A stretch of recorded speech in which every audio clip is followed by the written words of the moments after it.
السلام عليكم ورحمة الله وبركاته. هلو هلو على أحلى متابعين في الدنيا كلها، وحشتوني قوي يا حبايب قلبي. يلا بينا نصلي على الرسول ونكتب أكتر ذكر بتحبه في التعليقات، عشان لما غيرك يردده يتكتب في ميزان حسناتك. لا إله إلا أنت سبحانك إني كنت من الظالمين. وعاوز أقولك كلمتين.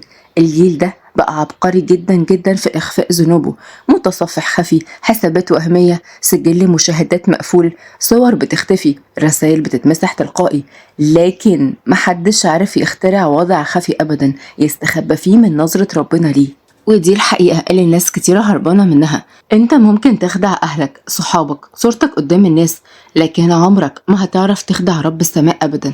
والمشكلة مش بس في الذنب، المشكلة إن كثرة الخلوات دي بتعمل حاجات مرعبة، بتقتل هيبة ربنا في القلب بالتدريج، لحد ما المعصية تبقى روتين، ولحد ما قلبك يبقى بارد وهو بيعصى رب العالمين. فوق فوق قبل ما قلبك يموت تماما، واعرف إن أعظم نعمة بعد الذنب هي إن ربنا يرزقك بتوبة صادقة قبل ما تقابله بالملفات دي كلها. كل الملفات المفتوحة اللي انت عرفت تخبيها في الدنيا عمرها ما هتستخبى قدام ربنا أبدا. فوق، ملك الموت مش بيستنى توبة حد. ربنا يغفر لنا ويهدينا جميعا يا رب، وذكر غيرك عشان تؤجر. ولو لسه ما اشتركتش في القناة بدعوك تشترك وتفعل زر الجرس على إشعارات الكل عشان يوصلك مني كل جديد في قصصي وحكاياتي. يلا بينا نسمي الله ونشوف قصتنا النهاردة بتحكي عن ايه. كان ريان سايق العربية وهو مشغل أغاني وعمال يدندن مع الأغنية. فجأة عربيته اتخبطت في عربية حد قدامه، نفخ بالضيق وخرج منها. خرج عمار من العربية وهو بيقول بزعيق: ايه التخلف اللي انت فيه ده؟ ايه اعمى مش شايف ان في عربية سايقة قدامك ولا ايه؟ رد ريان بحدة: احترم نفسك يا جدع انت وانت بتتكلم معايا. انت مش عارف انت بتتكلم مع مين ولا ايه؟ انا ريان الحديدي ابن المستشار محمود الحديدي، يعني بكلمة واحدة مني ألبسك قضية وخليك تعفن في السجن. وهو أنت مفكر نفسك يا ابن المستشار إني أخاف منك ومن أبوك ولا إيه؟ طز فيك، واديني اللي عرفك إزاي تخبط عربيتي بالشكل ده، وبدل ما تعتذر تبجح وكأنك مش غلطان. أنت من الناس اللي بتعمل شوشرة عشان تاخد لك قرشين، صح؟ عايز كام انت على طول؟ طلع ريان فلوس من جيب بدلته ورماها عليه وهو بيقول بغرور: على ما اعتقد ان الفلوس دي كفايه، ولا تحب تاخد كمان؟ اتعصب عمار جدا ومسكه من هدومه. هو انت مفكر نفسك انك بتشتري بالفلوس يا روح امك؟ انت زودتها قوي. انت شايف نفسك على ايه؟ هو انت مفكر نفسك عشان ابن المستشار هتدوس على خلق الله وتفتري عليهم كمان ولا ايه؟ زقوه ريان بعصبيه وكان هيديله لكمه، بس صرخ محمود اللي كان قريب منهم وسامع كل حاجه وقال: ريان ابعد عنه واخرس خالص، فاهم ولا لا؟ والله لو اوريك على اعمالك السودا دي. واتعصب ريان: بابا لو سمحت ما تتدخلش بيني وبينه، الواد ده عاوز يتربى وانا بقى اللي هربيه. هو برضه اللي عاوز يتربى مش انت يعني؟ اقسم بالله ما في حد محتاج تربيه غيرك، انا غلطان اني كنت بدلعك وعملتك راجل. رد عمار بسخريه: ايوه حضرتك بقى ابوه المستشار، ويا ترى هتهددني انت كمان ولا ايه؟ لا يا ابني انا بجد بعتذر لك عن عمايل ابني، انا متاسف جدا. بابا انت بتعتذر له ليه؟ ده بدل ما توديه في 60 داهيه ده غلط فيا ولازم يتربى. اتعصب محمود: هو انا مش قلت لك تخلص خالص يا روح ابوك؟ انا اسف يا ابني مره تانية، والله مش عارف اقولك ايه، حقك على راسي من فوق. طلع محمود كارت من جيبه: ده ميكانيكي شاطر جدا بيصلح العربيات وبيخليها احسن من الاول كمان، قول له بس ان انت جاي من طرف المستشار وكل تكاليفها عليا. بتمنى انك تعدي الموضوع يا ابني وما تكبرهوش اكتر من كده، انا عارف ان ابني غلط بس معلش حقك عليا انا. بص عمار على ريان باحتقار: انا هعدي الليله دي بس مش عشان حد، لا عشان واضح ان حضرتك انسان محترم مش زي ابنك اللي ناقص ربايه ده. مشي من قدامهم وريان قال بعصبيه: بقى انا ناقص ربايه؟ طيب بقى انا هوريك مين اللي ناقص ربايه. كان هيروح وراه بعصبيه بس محمود مسكه من هدومه بسرعه جدا: هو انت امتى هتعقل بقى يا ابني؟ بقى انت اللي خابط فيه وكمان بتبجح؟ ده بجحتك يا اخي، انا زهقت من عمايلك السودا دي. هو عشان يعني ابوك مستشار هتعمل كل عمله وعمله وانت متاكد ان انا هخرجك منها زي كل مره؟ لا يا ريان انت بتحلم، اقسم بالله اي مصيبه تعملها بعد كده مش هتدخل فيها نهائي، انا خلاص زهقت منك ومن بلاويك. ركب محمود عربيته وهو بيكمل زعيق: انت مش عيل صغير عشان كل شويه والتانيه تعمل لي مصيبه، انا خلاص زهقت منك ومن اخواتك. مشي محمود بالعربيه وريان كان واقف بعربيته متعصب. بعد شويه ركب عربيته وراح على النايت كلاب وهو بيفكر يسهر مع اي بنت النهارده، وكأن كلام ابوه ما اثرش فيه ابدا. وبعد شويه خرج ريان من الكباريه وهو سكران جدا. خرج صاحبه وراه وقال له: هو انت رايح على فين يا ريان؟ ده لسه السهرة ما بدأتش يا جدع، لسه الليل ما جاش. قال له عثمان كده وهو بيشده على جوه، بس ريان زقه وقال بسكر: ابعد عني، سيبني. هز عثمان كتافه ودخل على جوه عشان يكمل سهرته، وريان فضل يتطوح يمين وشمال عشان يوصل لعربيته. خبط ريان في واحدة من غير ما ياخد باله منها واتكلمت بعصبية: انت اعمى ولا ايه؟ مش تفتح؟ ايه ده؟ انت سكران كمان؟ هو انت كنت جوه المكان المقرف ده؟ استغفر الله العظيم يا رب. ريان بصلها بعدم اهتمام وكان هيركب عربيته، بس ريفال قربت منه بعصبية: هو انت بتعمل ايه يا بني ادم؟ عاوز تزق العربية وانت في الحالة دي؟ هو انت مش همك تخبط حد ولا ايه؟ سوري، نسيت ان انت من الطبقة اللي مفيش منها اتنين، اللي ما عندهمش مشاكل يموتوا اي حد باستهتارهم او يضيعوا مستقبلهم. شش، اسكتي خالص، انا عامل دماغ ومش فايقلك، مش عاوز حد يفصلني ولا تفصلي لي براغك ده، غوري من وشي، عايز اركب واغور من هنا خالص. ردت ريفال بتحدي وهي بتعدل نقابها: لا، انت مش هتركب الزفته دي طول ما انت في الحاله دي. افرض خبطت عيل صغير يا بني ادم، احساسك وقتها هيبقى ايه؟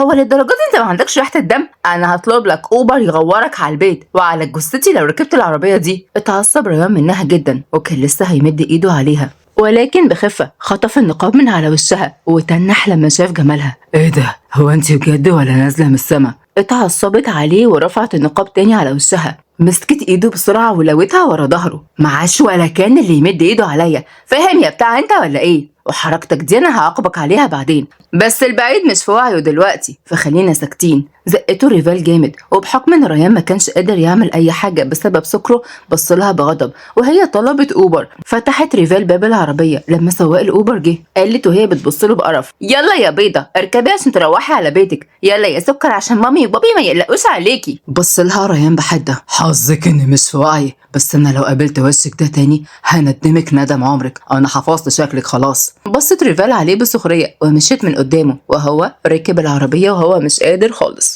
أما بالليل كان محمود سايق العربية وهو عمال يفكر في أولاده، بس وقف لما لقى عيال بتتخانق مع بعض. نزل محمود من العربية عشان يحوش ما بينهم، بس لقى بنت لبسها ملتزم جدا بتقرب منهم وبتقول بعصبية: إبراهيم، إيه اللي بيحصل هنا ده؟ هو أنت تتخانق ولا إيه؟ بعد إبراهيم واللي كان شاب عن العيالين اللي كان واقف بيتخانق معاهم واتكلم بعصبية: ايوه يا ريفال بتخانق، لو سمحتي بقى سيبيني اكمل معاهم خناق عشان هما يستاهلوا. لسه هيقرب منها من تاني بس صرخ لما هي مسكته من ودانه بعصبية: بتتخانق؟ لا وبتقولها في وشي كمان؟ ايه، ما بقتش خايف مني ولا ايه؟ شكلك كده عايزني اظبطك زي زمان يا واد يا ابراهيم. اتوتر ابراهيم: الموضوع مش زي ما انت فاهمه يا ريفال، انا كنت ماشي في امانه الله، فجاه الاتنين دول ظهروا قدامي وبداوا يرخموا عليا، اسيبهم يعني؟ بعدته ريفال وقالت بحده للولدين: الكلام اللي قاله اخويا ده بجد؟ اتكلم واحد من الاتنين واللي كان كبير شويه: ايوه بجد، وانا لسه مزاجي بيقول لي اكمل ضرب فيه.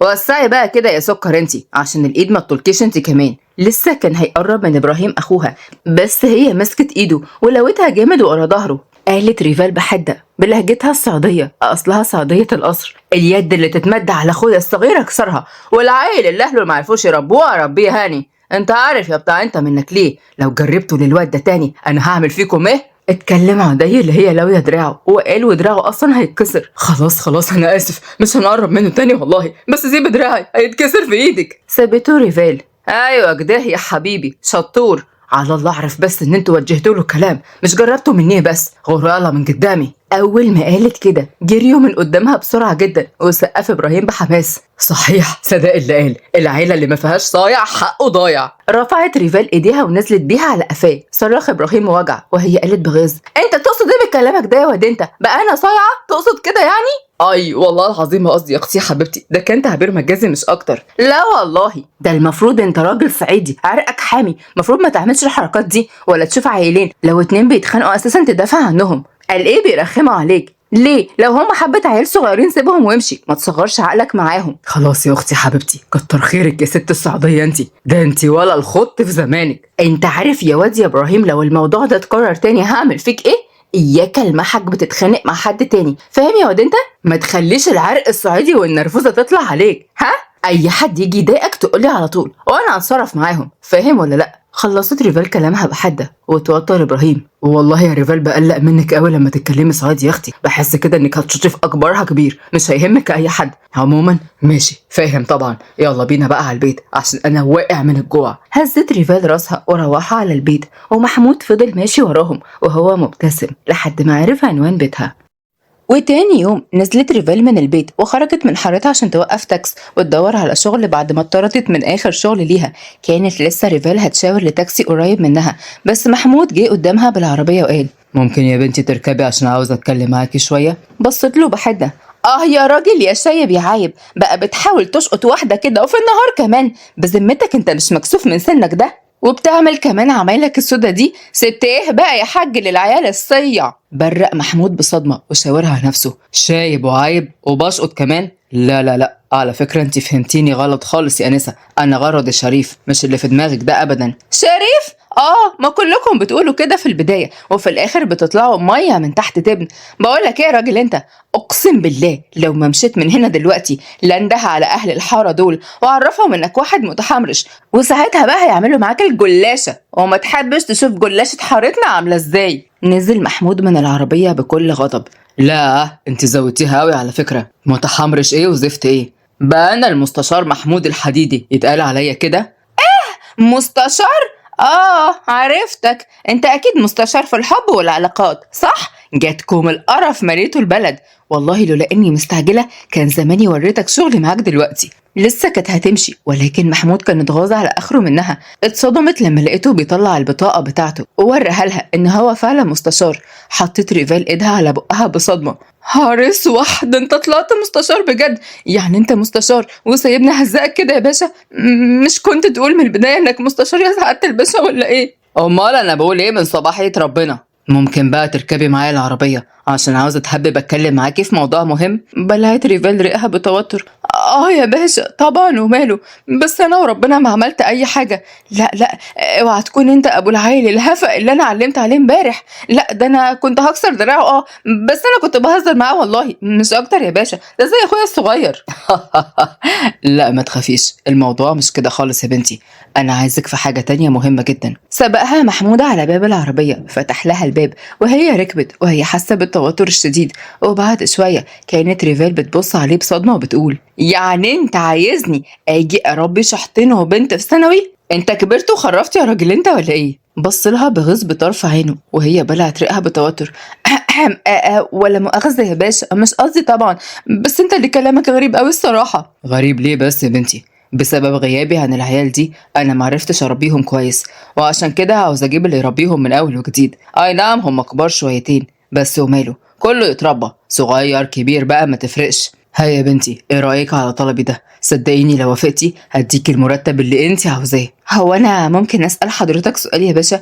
اشمعنى انا يعني؟ عشان انتي وقت الجد شديدة وده اللي انا عاوزه. انا شفت امبارح اللي عملتيه مع اخوكي والعيال اللي كانوا بيتخانقوا سوا. من الاخر كده يعني انتي شخصيتك قوية جدا ومسيطرة، وده اللي هينفع مع اولادي. اي نعم الكبير هيتعبك شويتين لما تسيطري عليه، بس انا متأكد انك هتقدري عليه في الاخر. بص على هدومها الواسعة ونقابها، غير كده كمان محتشمة وعندك اخلاق ومبادئ، يعني من الاخر كده كاملة متكاملة عشان تربي البهايم اللي عندي دول. ها يا بنتي فكري قوليلي رأيك بسرعة، ها موافقة؟ فكرت ريفال شوية وبعد كده اتكلمت بثقة وغرور: موافقة يا باشا، بس خد بالك ان انا هستقيل من شغلي مخصوص عشان اوافق بس على عرضك. ابقى اتوصى بالمرتب بقى شوية يا حضرة المستشار.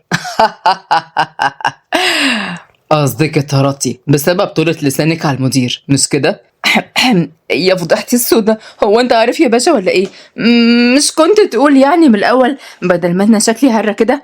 ولا مؤاخذة يعني يا حكومة. ضحك محمود على كلامها: عادي عادي ولا يهمك، قولي اللي انت عاوزاه، كده كده زي ما قلت لك هديك المرتب اللي انت عاوزاه، بس في مقابل انك تاخدي بالك من الولاد وسلوكهم يتحسن. يلا يا باشا اتكلنا على الله. مشي بيها بالعربية وبعد شوية وصلوا قدام الفيلا الكبيرة.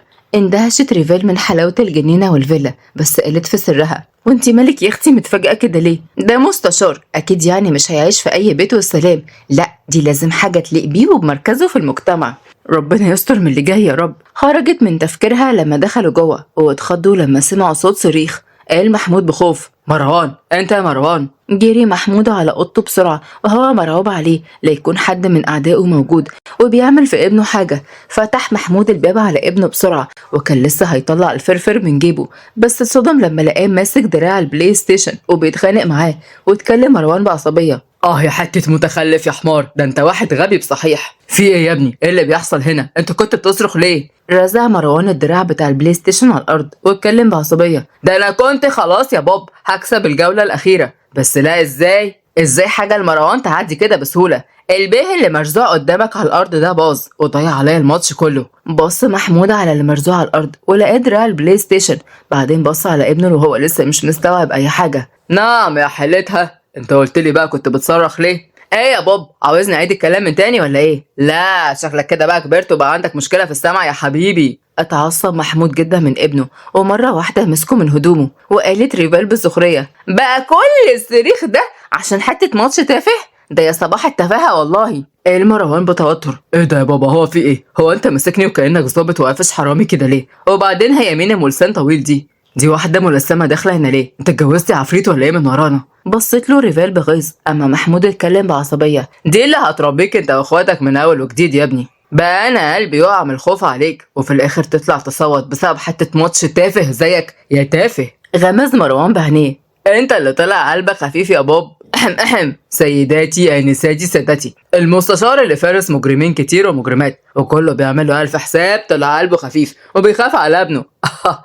بس الصراحة عندك حق يا بابا تخاف. بقى في حد عنده حتة ابنه سكرة كده مسمسم كيوت قمر كاريزما زي كده وما يتخافش عليه؟ انا لو منك اترعب بصراحة، مش اخاف بس يا عسل. احمر وش محمود من كتر العصبيه، ومره واحده رفع ايده ونزل بيها على قفاه بالجامد. صرخ مروان بوجع: ليه كده بس يا بابا يا حبيبي؟ بتلسع على فكرة. وبعدين مش عيب محامي كبير زي كده يتاخد بالقفا بالمنظر ده؟ منظري ايه قدام الموكلين بتوعي دلوقتي؟ وبعدين برضو انا ما فهمتش مين دي الاستاذة دي. بص محمود حواليه بسخريه: محامي وكبير يا حلاوة، هو فين المحامي الكبير ده يا هفا انت؟ بلا خيبة، ده انت بقالك 6 سنين في كلية الحقوق ومش عارف تتخرج منها اصلا. يا حسرة، وانا اللي قلت انك معيد في الجامعة ولا حاجة؟ بلا وكسة يا فاشل. وبعدين ما هو قالك انا ابقى مين؟ انا اللي جاية تربيكم من اول وجديد، ابشر. انا مش فاشل على فكرة يا استاذة، ده كل الحكاية ان انا بحب اخد السنة في سنتين يا حاج، عادي يعني، ما بحبش عصر السرعة اللي احنا فيه ده، انا بحب كل حاجة تاخد وقتها. اتعصب محمود: لا يا حلتها، الكلام ده كان زمان. اقسم بالله يا مروان الزفت، انت لو ما نجحت السنه دي واتنيلت اتخرجت من الكليه الهباب اللي انت فيها دي لاكون متبري منك خالص ورميك في الشارع. قالت ريفال بحده: لا من الناحيه دي ما تقلقش يا عم محمود، هو هيتخرج السنه دي وغصبا عنه كمان. انا عارفه ازاي هتعامل مع الاشكال دي. اشكال دي؟ ومالها بقى اشكال ان شاء الله؟ ما تقول يا بابا هي مين دي، بدل ما انا حاسس ان عامل زي الاطرش في الزفه كده. مروان اتعصب: لا حول ولا قوه الا بالله العلي العظيم، هو انت اطرش يا ابني؟ ما قلت لك دي اللي هتربيكم من اول وجديد. اقدم لك ريفال المربيه بتاعتك انت واخواتك. اول ما محمود خلص كلامه فضل مروان يضحك جدا. رفعت ريفال حاجبها وقالت: خير ان شاء الله، ما تضحكنا معاك، لا يكون في حاجه في كلامه بتضحك وانا مش واخده بالي يا استاذ متر. مربيه لينا احنا؟ ليه، هو حد قالك ان احنا بيبيهات ولا ايه؟ ولا عايزين ببرونا ولا مستنيين الرضع والداده؟ بابا حبيبي انت شارب حاجه صح؟ ودي الحته بتاعتك صح؟ اتعصبت ريفال من كلامه جدا ورفعت رجليها وخبطته في ركبته بالجامد. صرخ مروان بوجع وهو بيتنطط في مكانه، وهي اتكلمت بعصبيه: ايه الحته بتاعته دي؟ احترم نفسك يا جدع انت، هو انت مفكرني منهم ولا ايه؟ لا انت لسه ما تعرفنيش. قالت كلامها وعيونها بتطق شرار. بص لها مروان بغيظ ومحمود اتكلم بشماته: جدع يا ريفال، والله العظيم جدع، اديله كمان وكمان خليه يتوب. اعمل حسابك من النهارده مفيش بلاي ستيشن، مش انت رميت النعمه في الارض عشان مش تعبان فيها وعارف انها لو باظت ابوك الجميل ده هيجيب لك غيرها صح؟ اهو انت بقى هتتحرم منيها لحد ما تتربى وتعرف ان الله حج. مروان بص لها بصدمه: ايه ده، انت اتحولتي في الاخر كده ليه؟ انت اتجننتي ولا ايه يا بنت انت سامع هي بتقول ايه يا بابا؟ دي شكلها اتجننت على الاخر. والله يا ريفال انا بدعم اللي انت قلتيه تماما وبشده كمان، هو فعلا مش تعبان في اي حاجه، اي حاجه بتبوظ انا اللي بغيب غيرها على طول. تعالي معايا يلا يا بنتي عشان اعرفك على روز اخر العنقود. حاضر يا عمي، ثانيه واحده بس. احب اعرفك انا ريفال سعوديه الاصل بس عايشه هنا في القاهره. هتعصبني هتلاقيني اتحولت اوتوماتيك، ما تبقاش تستغرب عشان ما تحلمش بيا بكوابيس بالليل. باي باي. خرجوا على بره ومروان كان هيطق من كتر الغضب وفي نفس الوقت مش مستوعب ان ابوه جاب لهم مربيه بجد وهم في السن ده. اما عند روز في اوضتها كانت روز اللي عندها 17 سنه ماسكه الفون وفاتحه لايف وبتقول: النهارده بقى يا احلى فانزات في الدنيا جايه لكم بحاجه خطيره موت، سر من اسرار بابي في الشغل. عارفين انتوا القضيه الاخيره اللي محيره الناس كتير عشان الحكومه مكتمه على التفاصيل؟ انا النهارده بقى اتصنت على بابي، قصدي يعني سمعته بالصدفه وهو بيتكلم مع زميل لي، وعرفت شويه حاجات واخبار والله ما انا مستخسرها فيكم ابدا. كانت لسه هتكمل كلامها بس شهقت بخضة لما لقت نفسها بتتجاب من قفاها، لان ابوها سمعها. ايه ده بابي انت هنا؟ الله يخرب بيتك، انت كنت هتعملي ايه يا مصيبه انت؟ بابي انا اوعى تفهمني صح، قصدي اوعى تفهمني غلط حضرتك. اقفلي الزفت ده وانا هعرفك اذا كنت فهمتك صح ولا غلط. قفل محمود الموبايل وقال بعصبيه. بقى بتصنطي عليا يا رز، وكمان عايزه تقولي للمتابعين الزفت بتوعك دول اسرار شغلنا؟ انت كنت عايزه توديني في داهيه يا رز. كانت ريفال واقفه بعيد مربعه ايديها ومتابعه الموقف. ريفال ببرطمه. ده ايه العيال اللي تشل دي يا اختي؟ انا لو من الراجل ده كنت اتبريت منهم كلهم، جاتهم خيبه. وقربت عليه. هدي نفسك بس كده يا عم محمود، هدي نفسك، لا يطقلك عرق ولا حاجه يا راجل، مفيش حاجه في الدنيا دي مستاهله والله. بابي بليز اسمع كلامها، هي عندها حق، وبعدين ما تظلمنيش، انا كنت بلعب على الوكر بس وعشان كده سمعتك، وبعدين فيها ايه يعني لما اقول لهم هم اغراب يعني؟ دول الفولورز بتوعي يا بابي، دول يا دوب 10,000 متابع بس. محمود في اللحظة دي حط ايده على قلبه. يا قلبي، لا لا لا يا ربي، كده كتير والله العظيم كتير. الاقيها منين ولا منين بس يا ربي؟ من ابن الكبير اللي بقضيها بالطول وبالعرض ومش عامل اي حساب لاي حد حتى ليا، ولا من ابن الشملول التافه التاني اللي مش بيعمل اي حاجه جد في حياته وراكن ومجرش في الكليه بقاله 6 سنين؟ ولا من مقصوفة الرقبة الصغيرة اللي سايبة مذاكرتها دي وبتجريلي ورا شوية تفاهات وعمالة تفضحني في شغلي؟ يا خيبتك في ولادك يا محمود. بابي ما اسمحلكش، التيك توك عمره ما كان تفاهات، وبعدين انت ايه اللي معصبك قوي كده؟ فيها ايه يعني؟ ثم قولي بقى يا حودة، في قضية جديدة ولا ايه؟ قول ما تخافش، مش هقول لأي حد، سرك في بير يا بابي. مسح محمود وشه بضيق، وريفال قالت بحدة. خلاص يا اختي خلصتي العرض المسرحي بتاعك؟ بصي بقى يا بنتي، من النهارده مفيش حاجه اسمها لايفات، الموبايل ده اصلا هيتاخد منك لحد ما تخلصي دراستك تما. كانت لسه روزا هتتكلم بس ريفال قطعتها. وقبل ما تقولي انتي مين وايه اللي دخلني هنا، احب اقولك اني انا المربيه بتاعتكم ومن حق اتدخل في اي حاجه، ولا ايه يا معالي المستشار؟ كلامك عن العقل يا ريفال يا بنتي. نعم مربيه؟ الكلام اللي هي بتقولي ده يا بابي الكلام ده صحيح ولا ايه؟ بتهزروا صح؟ واحنا نهزر معاكي ليه يا حبيبتي؟ انا نازله تحت 5 دقايق ولا جيجي تحت عشان نتغدى كلاتنا سوا، وبعد كده تغسلي المواعين وتخشي تشوفي مذاكرتك يا حلوه. خرجت ريفال بعصبيه بعد ما كانت مبرقه ليها، اما روز قالت يا مامي هي عملت كده ليه؟ هي اتحولت كده ليه؟ هي ملبوسه ولا ايه يا بابي؟ بابي ارجوك، اكيد انا بحلم صح؟ مربيه ايه يا بابي؟ هو انت فكر ان احنا صغيرين ولا ايه؟ ده انا ثانويه عامه. يا ثانوية يا عامة، انتوا لسه صغيرين، علميا انتم كبار، عمليا انتوا ما حصلتوش لسه عيال صغيرة. انا حذرتكم كتير قبل كده انكم تبطلوا العوج اللي انتوا فيه ده، بس انتوا بقى اللي ما سمعتوش الكلام، فجبت لكم بقى اللي هتخليكم تسمعوا الكلام وغصبا عنكم كمان، واخيرا لقيت اللي هتربيكم من اول وجديد يا شوية صيع. خرج محمود على بره وروز كانت لسه مصدومة، وقفت تدبدب في الارض.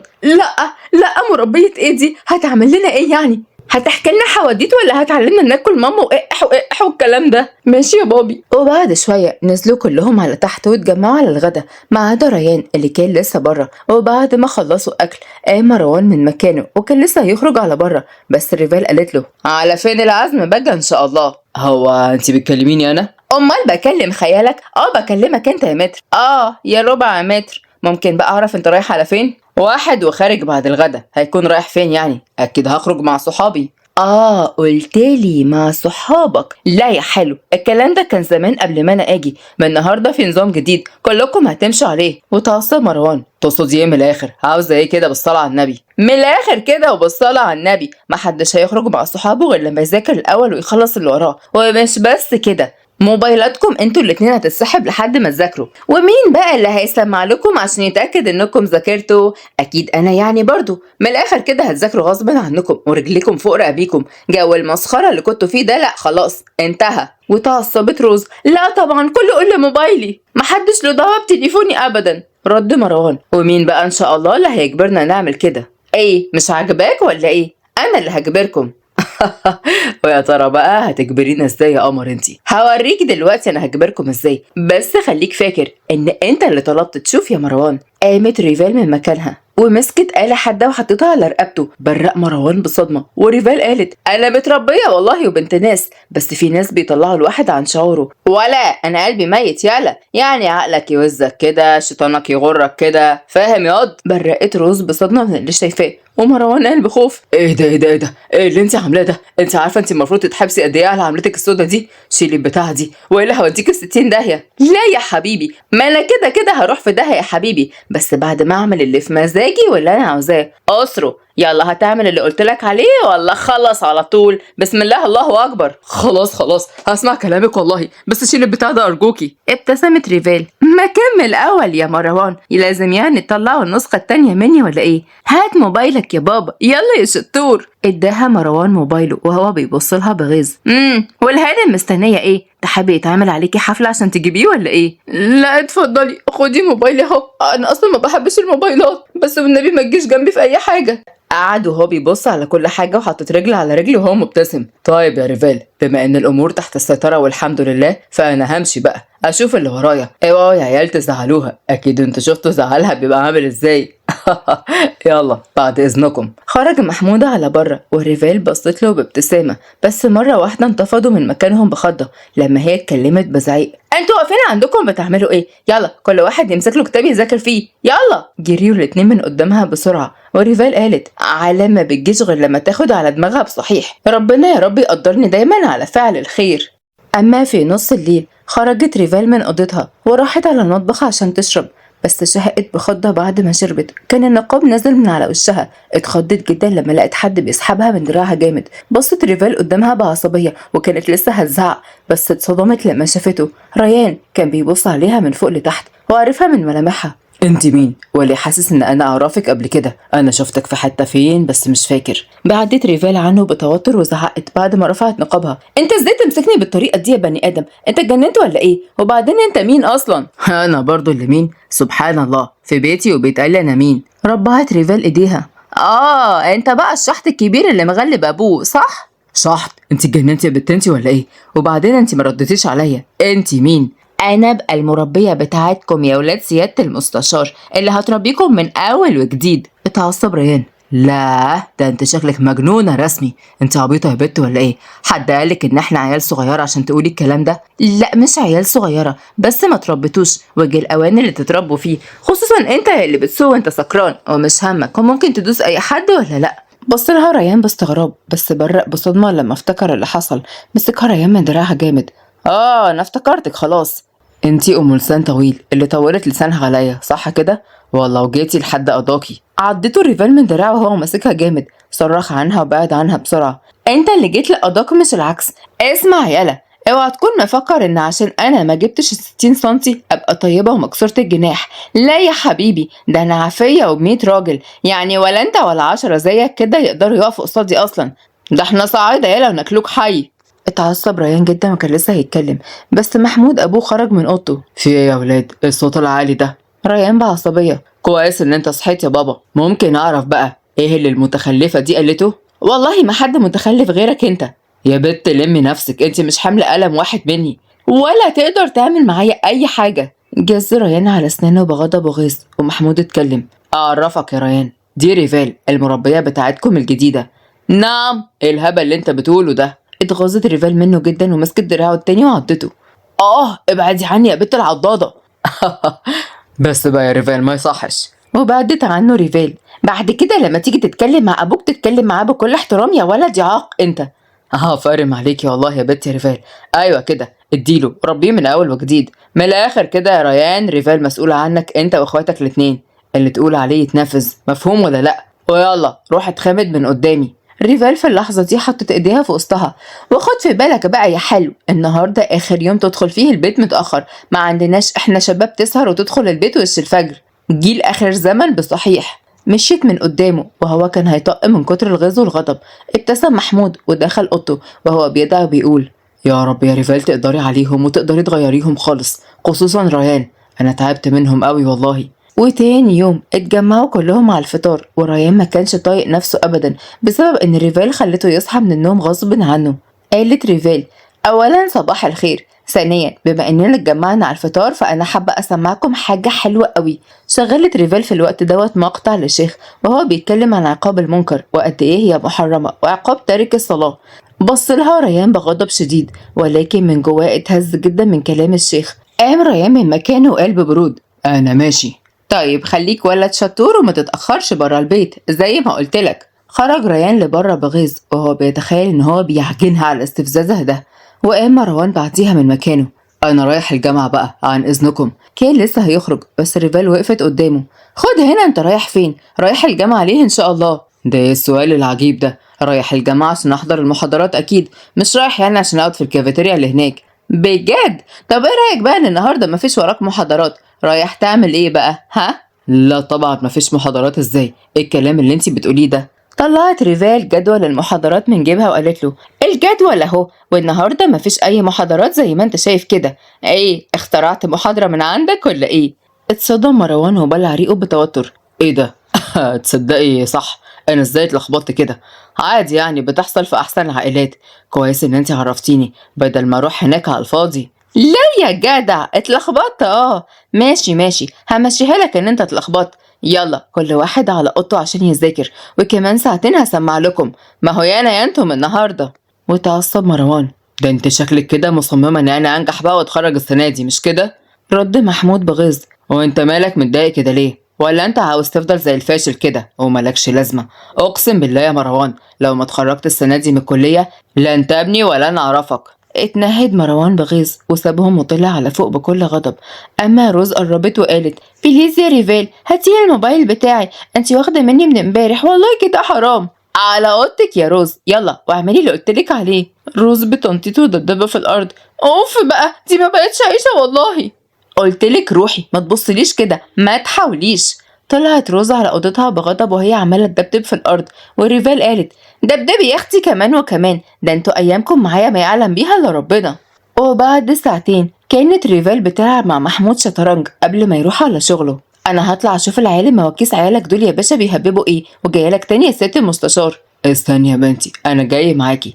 طلعوا هما الاتنين فوق واتصدموا لما لقوا روز بتصور فيديو لايف لمروان وهو قاعد على الكرسي وحاطط رجل على رجل وبيقول بغرور: وبصراحه بقى كده يا جماعه، انا اكتشفت ان بابا ما يجيش جنبي ولا حاجه. اصل انا حليت القضيه اللي حكيت عليها دي في ثانيه واحده.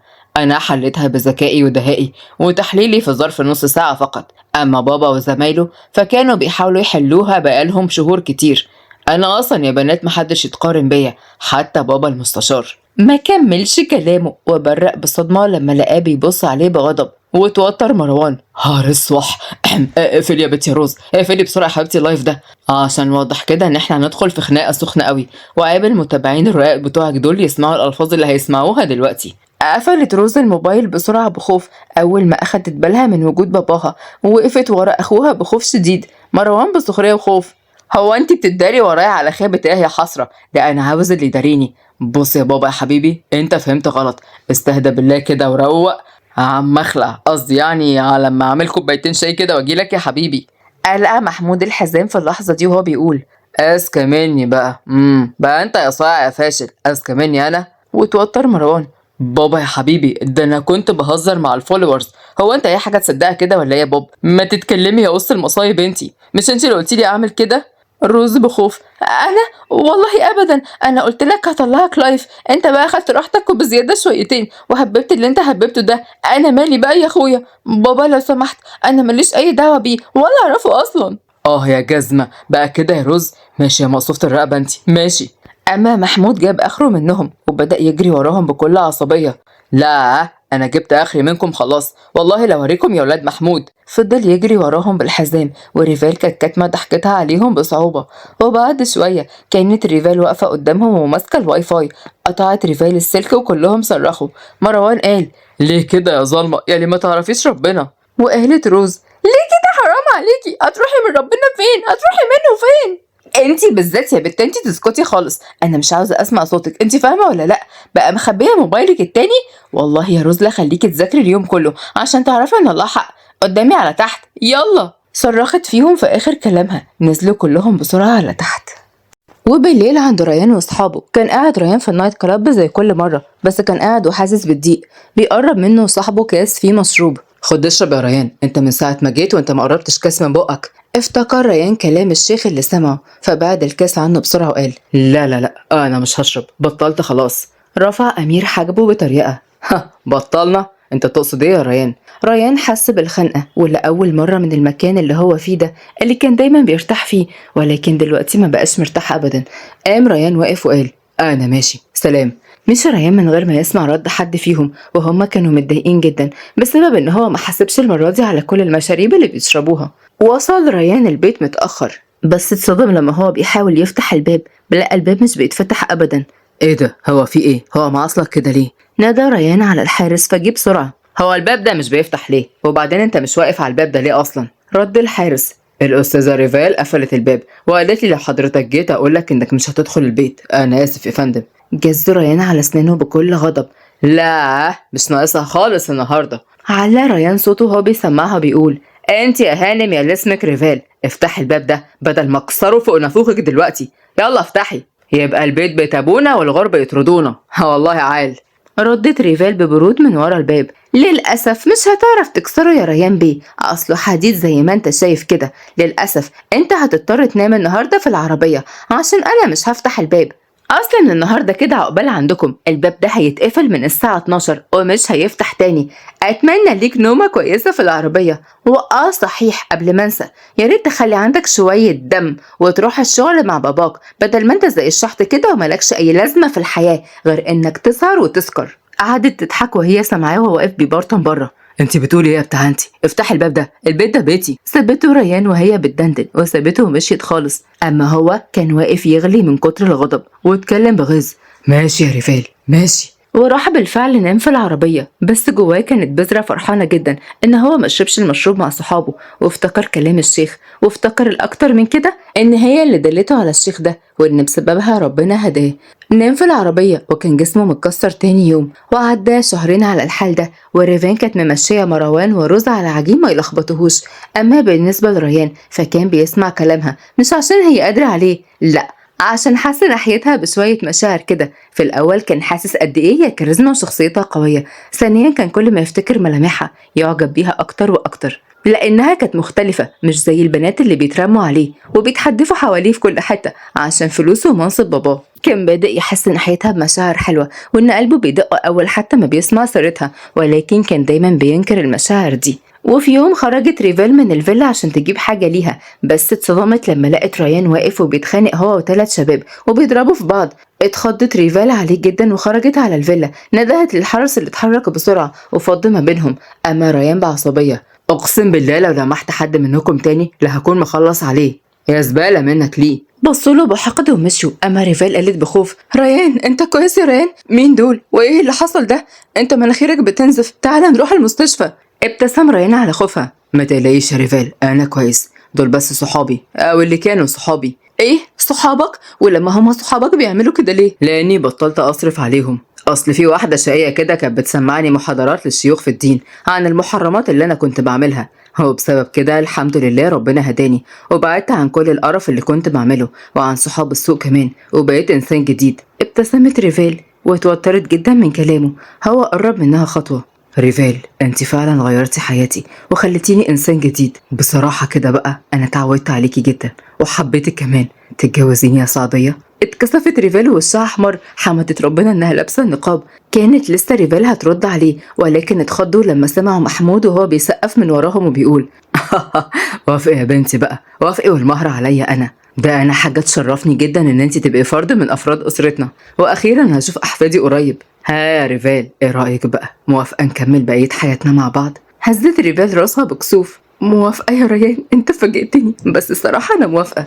ظهر مروان اللي كان واقف من بعيد: طبعا يا مرات اخويا، مستقبلا يعني باذن الله انت هتفكك مني وهتركزي مع اخويا بقى، صح؟ يا ما انت كريم يا رب، الف حمد والف شكر ليك يا رب. ده في احلامك يا حبيبي، انا هبقى مرات اخوك بس قبل ما ابقى مرات اخوك انا المربيه بتاعتك. وعلى فكره انا مش هتجوز اخوك غير لما انت تنجح بقى. انت لو ما نجحتش السنه دي هنتجوز السنه اللي بعدها لحد ما تنجح. يعني من الاخر كده في نجاح في جواز، مفيش نجاح مفيش جواز. ها ويفتح الله. اول ما ريفال خلصت كلامها مسك ريان مروان من هدومه وقال بحده: ولا انت عارف لو ما تنيلتش نجحت انا هعمل فيك ايه؟ هعلقك من قفاك على محل الجزاره اللي بنجيب منه اللحمه، وهيخلي العيال تزفك في الشوارع، وده طبعا بعد ما روق عليك الاول. بلع مروان ريقه بخوف: لا يا عم وعلى ايه؟ ما تقلقش يا كبير، هنجح بعون الله. المهم هدي نفسك انت بس يا وحش، ما بحبكش وانت كده. ضحكوا على كلامه. قرب ريان منها بغمزه: ريفال بحبك يا ريفال. ما خلاص بقى يا عم، انت لما نتجوز نبقى نشوف الموضوع ده. لا لا لا، هتعملي عليا مربيه ولا ايه؟ عليك وعلى اخواتك يا حبيبي، وان كان عاجبك احنا لسه فيها. ما خلاص يا وحش الكون بقى، بحبك والله. وعاشوا ابطالنا في سعاده وهنا، ولحد هنا وانتهت قصتنا، واستنوني في قصه جديده. سلام.